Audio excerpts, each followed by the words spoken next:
So why am I here? If anybody has the answer, let me know. I'd appreciate it. Because, what?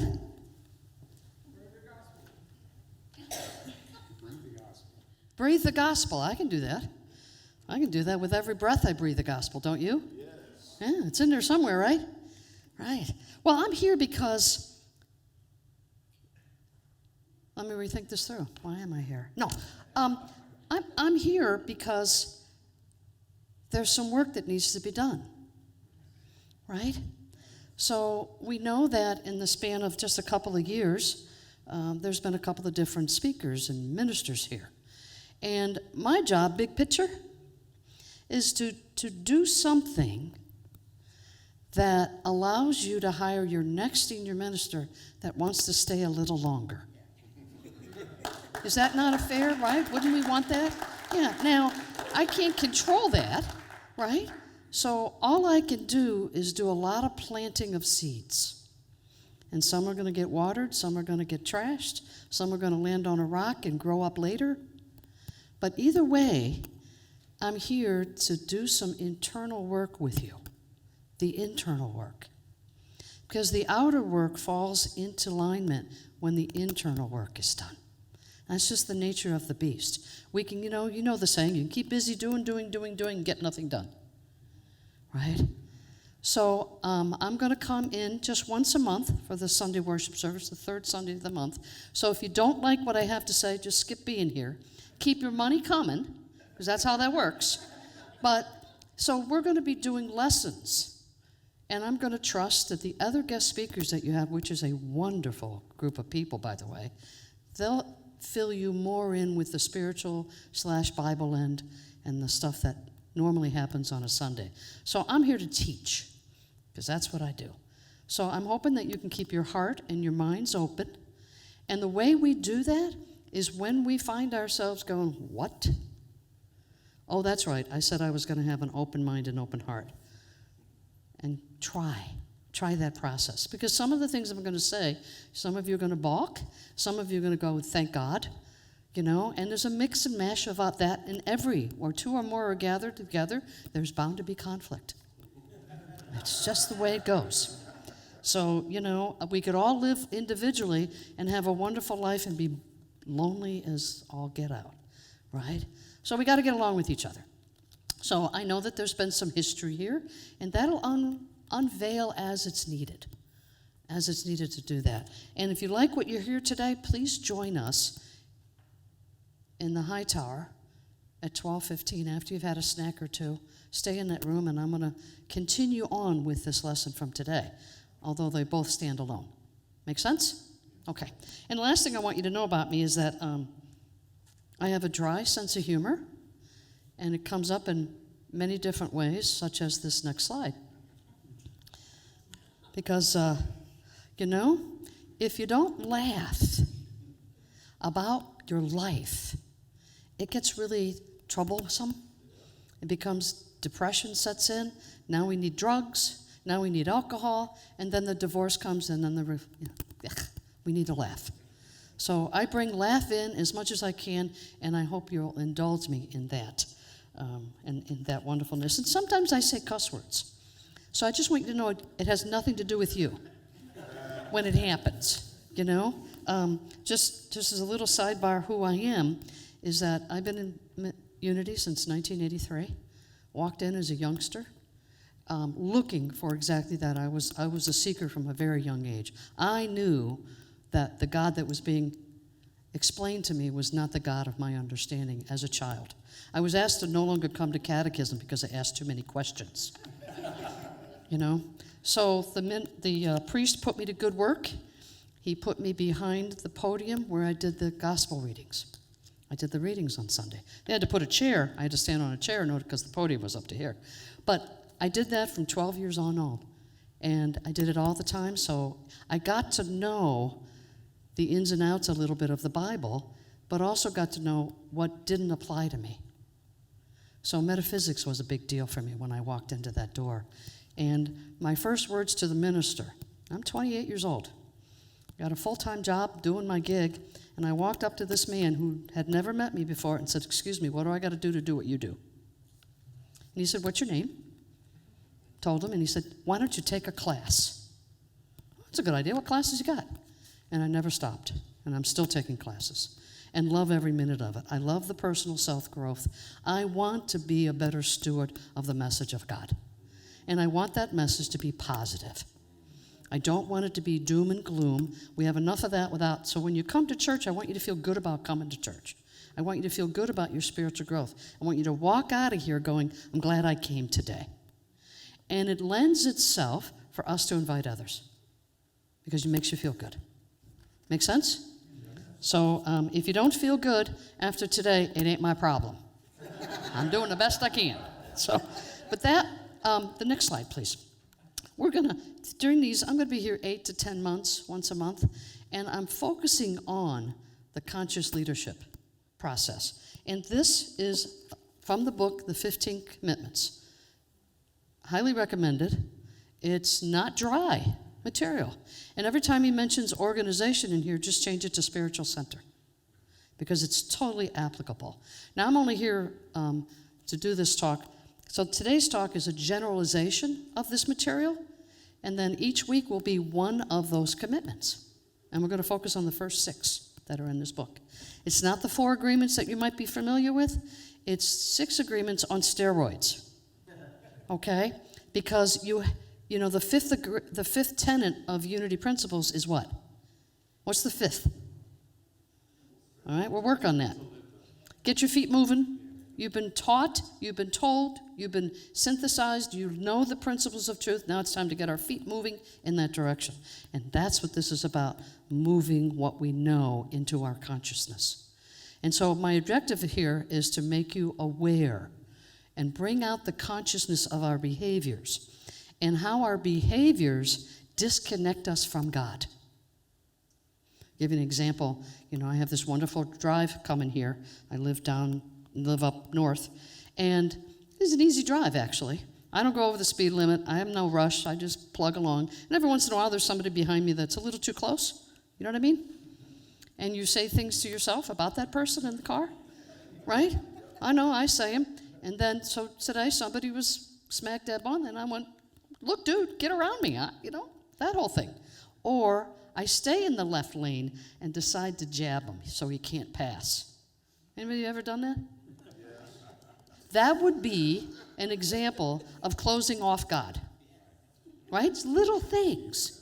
It's little things, and these little things build to the point when we get to where we're going, "Well, how was your ride?" "You won't believe what happened to me," right? And then we live it again, you know, with a lot more emphasis. So when this person was behind me, I simply got into the other lane and let that person go by and asked for forgiveness because I said some things about him. Because it comes out without us even knowing it. It's programmed. It's programmed in here. And that's one of the other things we're going to deal with is that programming. Because the programming is all about the amygdala. It's a part of our brain. It's the size of an almond. And that part of our brain causes the limbic system to react. And it's reacting on a premise that there's something to be afraid of. So what do we do when we're afraid? We flight, freeze, fight, or we faint. We get out of here. And that's what happens when we have fear. And sometimes that fear is so strong we've forgotten that it came up. We're already reacting. We're totally unconscious. And there it is, and divorce papers are in the mail. Because we have blown it up into something bigger than it needed to be, right? We've all heard the saying, you know, pick your battles, right? Well, here, it's not about picking your battles. It's about choosing not to fight. There is no battle. And the only way we can do that is to be conscious. Next slide, please. So what I want to talk about is I want you to listen to a 5-minute video. I'm going to show these videos, different one each week, to emphasize the importance of these 15 commitments. The 15 commitments map the territory of conscious leadership. Now, before you can understand the place that they play in a conscious leader's life, you need to understand one simple construct. We believe that at any moment, every leader, and in fact every person, is either above the line or below the line. Real simply stated, when I'm above the line, I'm open, I'm curious, and I'm deeply interested in learning. When I'm below the line, I'm closed, defensive, and proving that I'm right becomes most important to me. Now, this is a simple construct, and it's one that leaders get very quickly. It's a field in which they can begin to play and discover what leadership, real conscious leadership, is all about. The 15 commitments further map that territory. So for each of the 15 commitments, we have what it looks like to be above the line and what it looks like to be below the line. So for example, the cornerstone commitments are commitments 1 and 2. In commitment 1, we discover that when a leader is above the line, they are living in a state of responsibility. We call it radical responsibility. When a leader is below the line, they're living in blame. They're blaming themselves, they're blaming others, they're blaming circumstances or conditions, and they're in this state of blame, which limits their effectiveness as a leader. So the territory, when I'm above the line, I'm in radical responsibility. When I'm below the line, I'm blaming. Commitment number 2 says that when I'm above the line, I'm in a high state of curiosity or wonder. When I'm below the line, what I'm passionate about is being right and proving that I'm right. Commitment number 3, when I'm above the line, I have an authentic relationship to my feelings, to my emotions, and to the emotions of others. I'm able to feel my feelings all the way through to completion and then get from each feeling the wisdom that it is here to offer me and the team and the organization. When I'm below the line, what I'm committed to is repressing or suppressing or denying my feelings and the feelings of others. I believe feelings are dangerous. I believe feelings are a problem. And I want to cut them out of my life, of my relationships, and out of the organization. Of course, the catch there is feelings just don't go away. So what they do is they submerge and come out sideways. They become toxic. They color and affect the entire organization, but not in a conscious way, in an unconscious way. Commitment number 4 says that when I'm above the line, I'm committed to candor. What this means is that I reveal, I don't conceal. I openly reveal to everyone what are my thoughts, what are my feelings, what are my wants and desires, what are my instinctual knowings. When I'm below the line, I conceal. I withhold. I withhold relevant information, I withhold relevant facts, and I don't deal straight up and straight on with my truth in a given moment. Commitment number 5 says that when I'm below the line, I gossip. You see, if you repress your feelings and you don't speak candidly, it's going to come out someplace, and the place it comes out is gossip. Gossip is simply talking about somebody in a way you wouldn't talk if they were there, or talking about them in a way that you haven't talked directly to them. When I'm above the line with commitment number 5, I talk directly to people with a powerful tool called the clearing model. It is a simple, efficient, lasting way of resolving trust issues in relationships and in organizations. Commitment number 6 says that when I'm above the line, I'm in a state of integrity. I'm in a state of wholeness, energetic wholeness we call it. See, energy's the real game now. Energy management trumps time management, money management, all other forms of management, because energy is that renewable life force that keeps me fully focused and in the game. Integrity is having unblocked energy flowing through my system all the time. The thing that we point at in commitment number 6 is that a key to having unblocked energy is to be impeccable around your agreements. When I'm below the line, I dissipate my energy, and I do it because I'm sloppy with agreements. I either don't make clean agreements, or I don't renegotiate agreements that need to change, and I don't clean up broken agreements. So these 6 commitments are the foundation of the Conscious Leadership Group. And this set of commitments is all about mapping the territory of conscious leadership.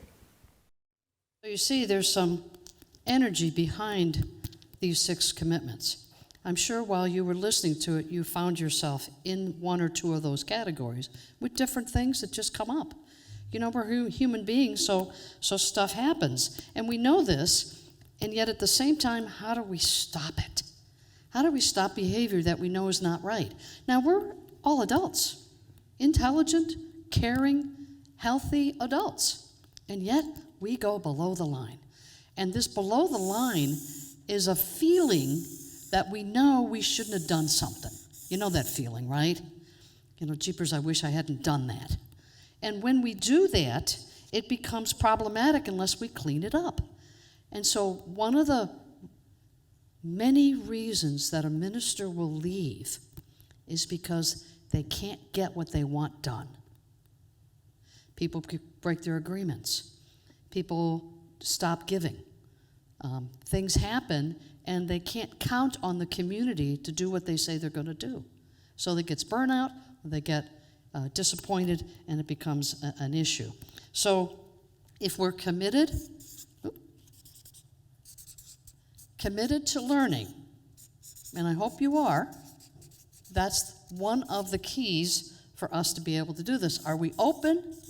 Are we curious about what's going to happen? I hope so. And then if we're committed, this is the biggest one, I think, is committed to being right. Who wants to be right? All of us raise our hands. We do. We all want to be right. And there's nothing wrong with that. It's how you get there that matters. You don't kill everybody in the process of being right.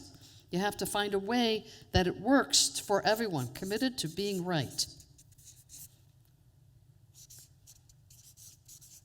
This is also the number one reason why we have a high divorce rate. That's it right there. Right? How many of us? We will put our feet in cement and say, by golly, I'm right, you're wrong. You know those commercials you see on TV now where they throw the red flag out and the video camera comes in and determines who it was that did the error? Yeah, it's like that. We're closed. We are not open. We're closed and we're defensive. This is the catalyst. We're defensive. Anytime anybody says anything, we have a retort for it, and by golly, that's just the way it is. And so when that happens, the line of communication between two people is diminished tremendously. How do you get by that, right? So when you have a good friend in your life, they take you just the way you are, don't they? Isn't that one of the leaderships? Isn't that one of the tools that when somebody walks into this ministry, we accept them just the way they are? As long as they don't sit in my seat, and as long as they don't smell. Because we have parameters on that acceptance. We think we don't, but they're sitting there. So today's workshop in the High Tower Room is about how do we grow our church. And wouldn't this be a tool to grow your church? He talked about energy. That energy field is priceless when it comes to growing the church. You know, there's a saying that there's a number one reason why people won't come back to church. And that is a dirty bathroom. So we hire somebody and they clean the bathroom. We're happy campers. Look, the bathroom's clean. But then they don't come back still. Why not? The energy in that front door. The energy in that front door. It carries over everything. And when the church is in a pickle with things that didn't go right and there's some cleanup to do, the energy field is even tougher. There's a fog. And so people will come, bring their children. Children have had a great time in the Sunday program. They go home and they go, Mommy, I don't want to go back. Mom goes, why? What happened? Nothing. It just doesn't feel good. Because kids know. Kids know. And so it's important for us to recognize that the energy field in this community needs to be cleaned up. Now, I'm not saying anybody's done anything wrong. We're just human. And so things have been said, things have been felt, things have been thought. They all create an energy field. You know, Jesus said that, who touched me? Because the hem of his garment was touched by a woman who needed healing. She touched his garment and he felt the energy pull. Because we have this energy field around us, and it's up to us, we protect it. We don't want anybody into that energy field. And that's closed. That's closed. And when that happens, you walk through the front door and your person feels that closedness, all inclusive, BS. It's not inclusive here at all. Even though you say it is. And you want it to be, but it's not. So what do we do about it? So here's what I think is important. I'm going to use red. Forgive me for those of you that are like, red. Self-awareness. That is the trick. You see, because have you ever heard of metaphysical malpractice? Right? That, for those of you that don't know, it looks like this. Somebody walks in the door and they got a runny nose and they ask for a tissue. You go and you get them a tissue. Oh, what's going on? Oh, my nose is running today. I think I got allergies. Well, what's that about you? What are you thinking that's causing all that? Really nice, sweet. Yeah, thanks a lot. I feel so much better after you shared that with me, that I've done something wrong for my runny nose. That's metaphysical malpractice. Each of us is in our own essence of spiritual growth. Every one of us is on a different level. We are not at all with any other human being on the same level for our spiritual growth. We are all on different plateaus, and all of it's okay. No matter what plateau you're on, you're still equally able to access God. The second principle, everyone has access to God. And the good news is why we have that access to God, it's all good, that access. And that's the first tenet. Because everywhere that God is, it's good. So we forget this, so we tend to be in fear of something that isn't real. But our almond-shaped limbic brain will tell us we are. Fear of not enough. Fear of not enough time. Fear of looking silly.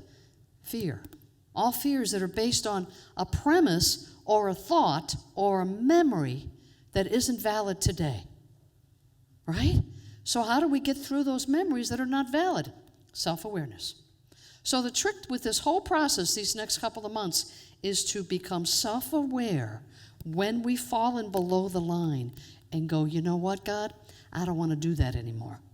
Remind me when it comes up again to not do that. I want to be open, curious, and you'll start seeing some changes in your life. You'll start seeing these things happen maybe before they happen. And that's the self-awareness. So unity is not about sitting down and love and light. Unity is about growing spiritually from the inside out. So many churches, and you're not any exception to it, we're dealing with all the outside stuff that needs to get done. Next slide. Commitment number 1, taking radical responsibility. Now we're going to go through each one of these. Let's hit number 2. Let's just rip through those, Miss Liz. Learning through curiosity, feeling all feelings. Back in the 70s and 80s, men were not allowed to have feelings. Then all of a sudden they were given permission, and somehow magic was supposed to happen. Men were supposed to suddenly be able to share their feelings. It's taken a little bit of time for that to happen, but it's critical. Speaking candidly. That doesn't mean you blow somebody off with your words. It means you tell them the truth. You don't hold back. And then number 5, eliminating gossip. What if you're out in the parking lot saying anything negative about this ministry, you are gossiping. Please understand that's true. So the only thing that should be happening in the parking lot is, when are we having coffee? Wasn't today's service good? You know what your mama said. If you don't have anything good to say, you say nothing. So somehow in unity, we've given this permission to trash our spiritual growth. And that's not okay. And the last one, practicing integrity, keeping your word. You renegotiate. So when we fall in the line, we miss the mark, we just simply go, it's okay. You might need to go and apologize to somebody, depending on what happened, right? Is that such a big deal? Well, if we put our ego out of the way, it's easy peasy to apologize, isn't it? It's when the ego wants to be right and standing in attention that we will neglect. Well, yeah, I know I did that, but I'm not going to say anything.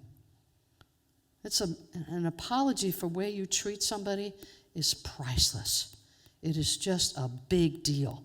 It shows who you are as a human being. We want to love everybody. We want world peace. Do we all want world peace? Say it, mean it. Guess what? It starts with us. We have to have peace within ourselves and within our own community. So, some of you may know this language, but there's a reason that churches all across the globe are dropping off in attendance, especially in the western part of the world, North America. In Africa and in South America, Catholic and Baptist are rising rapidly. Why is that? There's missionaries, they're hitting the kids when they're young, and they're really in their community, living with them, living and breathing Christ, however that's defined. Unity is dropping off because we found so many other ways to find that spiritual part of us. We don't have to go to the steeple church to do it. So what we know is most of you, looking around at the age bracket, with a few exceptions, when you were younger, you went to church and you did this. One moment. Pop, pray, pay. That was church. Make sense? You walked in, you plopped yourself down, you had a little bit of prayer, maybe a little bit of music, maybe a little lesson, and then they passed the hat around, and that was service. You walked out. And then you bullied each other out into the parking lot to see who could get out first. Right? Well, today, we have something different. And this is a model that we're going to be dealing with over these next 8 to 10 weeks. And it is what is called a sustainable model of church. Because when you die, and unfortunately, until we figure out that we don't have to, when you die, do you have somebody taking your place in the ministry? Probably not. When you die, the seat's empty. So we have to find a way to rebuild church. How do we do that? So this is a model. So in this quadrant, there's 4 quadrants, right? So rather than this, we're going to do wake up, clean up, grow up, and show up. This is the new model. And most of this has to deal with us doing the internal work. We can't sit on the peripheral anymore. We have to do the internal work because people don't want church, they want spiritual growth. Do you know the difference? Church is an obligation. Spiritual growth is an awareness of self-esteem and self-improvement. There's a difference. There's a lot of people out there that want spiritual growth. They just don't want to come to a church to get it. Because church to them is this. Been there, done that, not doing it again. Not standing up here with some, I don't know if I can say that, politically correct or not. Some old white man telling us how to see God. Nobody wants that anymore.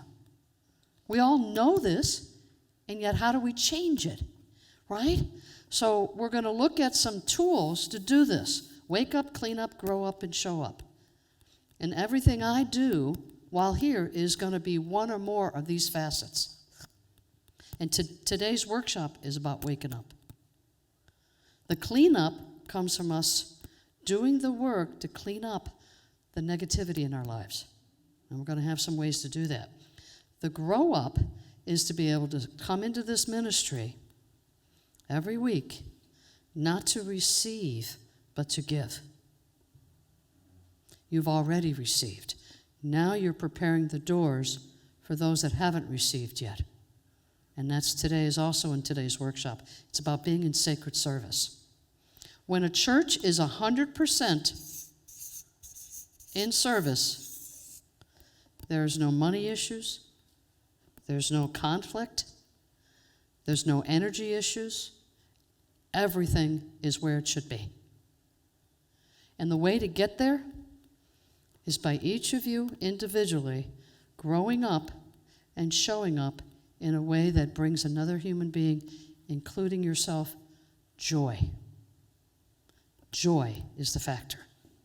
And one of the things we're going to be looking at, and I'm going to wrap this up, I'm only a few minutes off. One of the ways that we do this is to serve in a way that brings you joy. Not because an old white man asked you to do it. but because you want to do it because it brings you joy. And when you know the 80-20% rule, right? 20% of the people do 80% of the work, right? That's unsustainable. That 20%, they leave. They leave. This is where when somebody's on the board, guess what? They get off the board and they leave. Because they're burned out, they're tired, are not coming back. So it's our job is to relieve the board and those key leaders from this as we gradually move it to 30, 35, 40, until we get to 100% participation. Make sense? So thank you. So that's what we're about, because we're no longer about predict and control. Because that's what it used to be. Predict and control. We do not need to control our spiritual growth. We need to be aware of where we are in our self-assessment. We have to get radically honest with ourselves on where are we. When we go below the line, get honest with yourself that it happened. Make a shift. And so as we go through these processes, you'll discover so many wonderful things and ways that can grow the church without you guys having to do much that you're not already doing. It's a consciousness shift.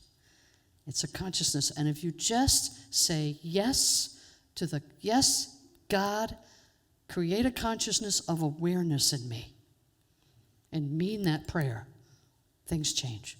Things will change just like that. And with that, I have homework. I give you homework. I want you to have homework. I want you to remember what was said here. You'll remember it almost to the point where you walk out, but then tomorrow you'll be like, what did she say? Something about clean up and a black line. I want you to remember it. So this is the homework. Feel free to take your phone out, take a snapshot of it.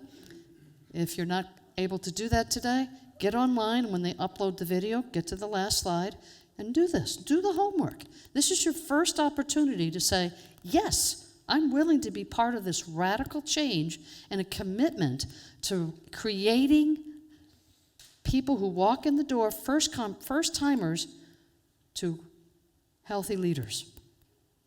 When you have healthy leaders, guess what? Mark's not going to have a problem with the nominations committee because you're all going to be waiting in line to be on the board. Okay? That's a good problem to have. So homework. One thing will you take away from today's lesson? Take something away. Please don't take me away. Take something away that you got. Would you be willing to share this with someone else outside the church? If not, why not? What would it take? Can't you share what you learned today?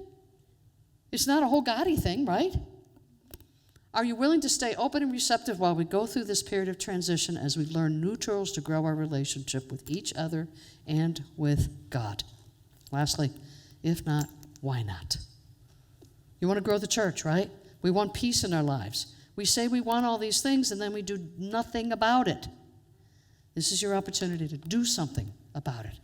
One soul at a time. And that's all it takes is for you to be open and receptive to that.